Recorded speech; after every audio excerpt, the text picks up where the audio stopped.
Hola amigos de Hacer Ciudad, yo soy Manuel Muredu y hoy vamos a hablar sobre los distintos mecanismos que hay para ponerle un precio al carbono. Concretamente hoy vamos a hablar sobre el sistema de comercio de emisiones, que además es un tema que está por empezar a ser de relativa moda en México porque estamos terminando la fase de implementación del programa piloto y a partir del siguiente año, en enero de 2023, empezará la fase operativa de este sistema. Pero para empezar a hablar de ello, primero vamos a hablar qué son los mecanismos para ponerle un precio al carbono. Hay distintos mecanismos, pero todos siguen la misma lógica. Ponerle un valor a la externalidad negativa que representan las emisiones de gases de efecto invernadero en la atmósfera. La lógica de esto es un fenómeno económico. Se conoce como una externalidad negativa precisamente porque de una transacción deriva un valor que no asume ninguno de los personajes que forma parte de la transacción. Y eso típicamente es la contaminación. Les doy un ejemplo. Cuando ustedes conducen su vehículo, llevan a cabo emisiones por el escape, son emisiones de gases de efecto invernadero. Normalmente ustedes se benefician de esa transacción porque son quienes han comprado la gasolina y quienes están conduciendo su vehículo para llegar a algún lugar. Por otro lado, los otros que se benefician son todas aquellas personas que han formado parte de la cadena productiva para que ustedes llegaran a recibir esa gasolina y pudieran utilizarla en su vehículo y transportarse. Sin embargo, el aire contaminado, esos gases de efecto invernadero que llegan a la atmósfera, las tenemos que respirar todos los demás, aun cuando no hayamos sido ni quienes pagamos la gasolina, ni quienes nos beneficiamos del transporte, ni quienes recibimos el precio de la gasolina. De esa manera, hay toda una serie de actividades que se llevan a cabo todos los días que representan externalidades negativas y que por lo mismo tienen un precio que la sociedad en su conjunto tiene que asumir. A este valor se le conoce como el costo social. Entonces les decía, hay distintos mecanismos que hoy por hoy se utilizan dentro de las políticas públicas ambientales para ponerle este precio al carbono. En otras ocasiones hablaremos de otros como los impuestos al carbono. Hoy nos vamos a concentrar en el sistema de comercio de emisiones. El sistema de comercio de emisiones es un mecanismo de política pública que deriva principalmente del Protocolo de Kioto y del Acuerdo de París, es decir, ya tiene una cierta cantidad de años funcionando. El primero de los sistemas de comercio de emisiones, a los que también se les conoce como Cap and Trade, porque lo que hacen es que ponen un límite y crean un mercado en el que se van a comercializar estos derechos, fue creado en la Unión Europea precisamente para que la Unión Europea, los países de la Unión Europea, pudieran cumplir con los objetivos que se habían planteado en el Protocolo de Kioto. Y lo lograron de una manera más o menos efectiva. ¿Cómo funciona un sistema de comercio de emisiones? Lo que se hace aquí es que se va a poner un límite al número de emisiones que se pueden llevar a cabo, al número de emisiones que nosotros queremos que lleguen a la atmósfera. Y dentro de ese límite, que va a establecer un volumen predeterminado para todos los participantes de este mercado, van a tener que haber derechos que en función de esos títulos que se pueden comercializar, es que estas empresas van a poder llevar a cabo o no emisiones a la atmósfera. De manera que llevar a cabo emisiones, que es contaminar, no va a poderse llevar a cabo de una manera completamente libre, sino que para ello quien lo haga va a tener que tener títulos que le permitan llevar a cabo esas emisiones. Normalmente los títulos se van a evaluar por X número de toneladas de dióxido de carbono que también se pueden aplicar a gases equivalentes. ¿Qué es lo que se busca con ello? Tenemos un límite, por eso se llama un cap. Se pone un límite y dentro de ese límite las empresas van a tener que comercializar. Si yo tengo el número de derechos necesarios para emitir todas las toneladas que quiero llevar a cabo, lo voy a poder hacer con tranquilidad.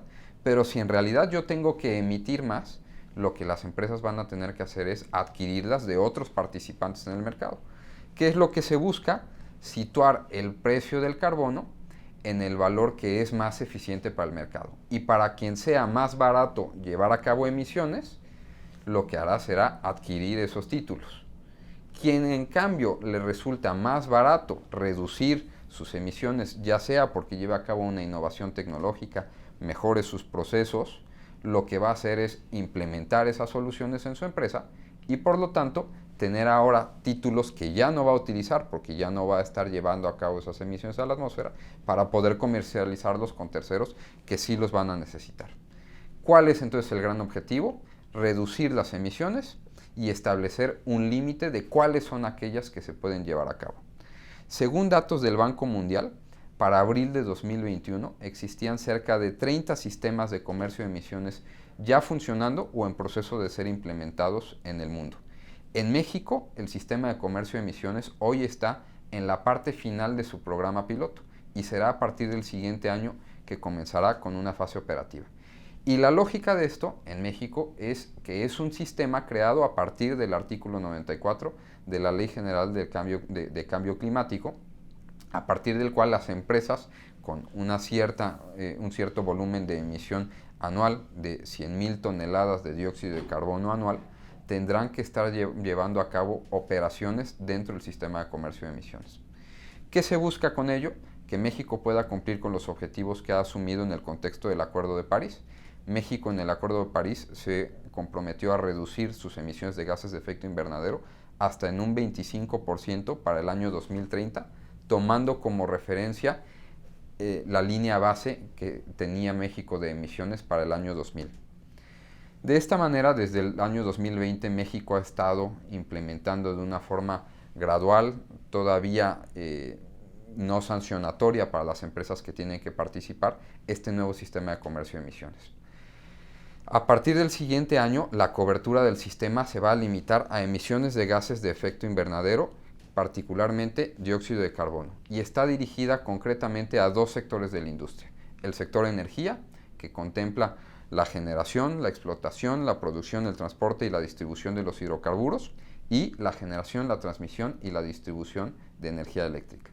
Y por cuanto ve a la industria, son distintos los sectores industriales que tienen que participar en el sistema de comercio de emisiones. Podemos destacar particularmente a la industria automotriz, a la industria cementera y calera, a la industria química, a la industria de los alimentos y bebidas, industria metalúrgica, industria minera, industria petroquímica, de celulosa y papel. Son distintos los sectores industriales que van a tener que participar.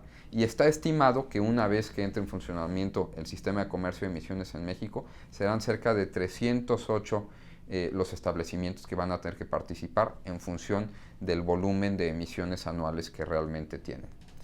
Desde enero de 2021 inició el proceso de asignación de los derechos de emisiones, que es una de las grandes cuestiones que determinan si el sistema va a funcionar correctamente o no. Si decimos que tenemos un límite y que el límite viene reflejado en un cierto número de títulos que representan el volumen de toneladas de dióxido de carbono que van a llegar a la atmósfera en función de ese límite, una de las grandes preguntas es cómo vamos a asignar esos títulos desde el principio. En este caso, como se está haciendo, es que a partir de los reportes que estos sujetos que típicamente llevan a cabo emisiones de 100.000 toneladas o más de dióxido de carbono a la atmósfera, a partir de los años anteriores se está determinando cuáles son sus emisiones reales para identificar cuál es el número de títulos que tendrán que llegar a recibir. La intención es que el primer año recibirán un número de títulos que les permitan efectivamente llevar a cabo sus emisiones en condiciones más o menos normales. Pero con el tiempo, y este es el gran objetivo del sistema, ese límite se tiene que reducir, de manera que se incentive a que las empresas o se involucren en procesos de innovación tecnológica o en mejoras a sus procesos para reducir las emisiones, o en su caso, que empiecen a comercializar los títulos, que en la medida que los títulos serán escasos, porque habrá un mercado con un número limitado de títulos que se pueden utilizar, esto generará que los títulos van a adquirir mayor o menor valor en el mercado y por lo mismo se empezarán a mover los números que determinarán la eficiencia del valor de los títulos y la eficiencia en el cambio de los procesos, sobre todo buscando la reducción de las emisiones. Al mismo tiempo, los participantes en este nuevo sistema en México podrán incluso llevar un proceso que se conoce como banking, que es que si no utilizan los títulos en un año, los podrán utilizar para años siguientes. El funcionamiento de las reglas de mercado es uno de los elementos más importantes de este sistema de comercio de emisiones y es un proceso que una vez que empiece su funcionamiento en la fase operativa se irá perfeccionando poco a poco y para lo cual será muy importante estar al pendientes. Recuerden, será a partir del 1 de enero de 2023 cuando está previsto que inicie la fase operativa del sistema de comercio de emisiones en México. Una vez que eso suceda, además, los participantes del mercado podrán llegar a buscar la manera de cruzar estos títulos con títulos de otros sistemas de mercado e incluso con modelos de compensación, que esto sirve de manera que si no puedes llevar a cabo tú una emisión de forma directa, ayudes o inviertas en alguien más para que sí lo pueda hacer y que un número de toneladas de dióxido de carbono equivalente no lleguen a la atmósfera. Más adelante platicaremos de ese tipo de mecanismos de compensación y seguiremos platicando de otros instrumentos de política pública que se utilizan ordinariamente hoy a nivel internacional para llevar a cabo una reducción en las emisiones de gases de efecto invernadero a la atmósfera. Muchas gracias y los invitamos a que continúen siguiendo las redes sociales de Hacer Ciudad, donde podrán seguir enterándose de temas de interés sobre cuestiones como urbanismo, medio ambiente, energía y buenas prácticas de políticas públicas.